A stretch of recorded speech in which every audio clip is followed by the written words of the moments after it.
주말 검사량에도 불구하고 코로나19 신규 확진자는 400명대로 올라갔습니다. 대전의 한 종교단체 관련 국제학교에서 확진자가 무더기로 나온 탓인데요. 전파력이 강하다는 변이 바이러스 감염 사례도 추가로 나왔습니다. 코로나19는 이렇게 진정 국면을 호락호락하게 내주질 않고 있습니다. 박진주 기자가 보도합니다. 서울 영등포구의 한 병원에서 집단 감염이 발생해 환자와 간병인 등 9명이 무더기로 감염됐습니다.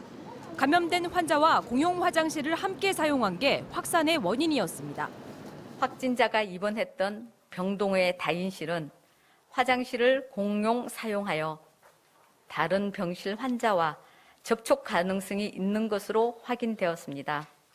강남구 콜센터 관련 확진자는 28명, 경남 진주시 기도원 관련 확진자도 112명으로 늘었습니다.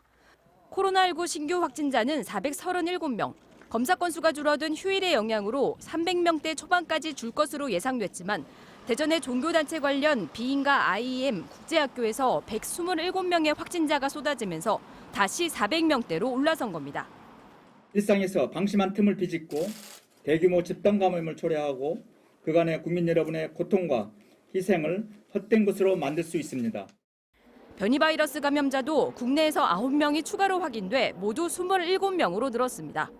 영국발 변이 감염자가 4명, 남아공발 3명, 브라질발 2명으로 9명 가운데 7명은 검역 단계에서 나머지 2명은 입국 후 자가격리 중 확진돼 지역사회 전파 우려는 없다고 방역당국은 설명했습니다.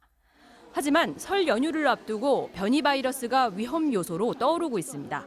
바이러스의 측면에서 유리한 계절적인 조건이 사라진 것도 아니고 변이를 가진 바이러스의 유입 가능성도 계속 있는 상황이어서 집단으로 유입되고 다시 증폭되는 상황이 얼마든지 나올 수 있거든요.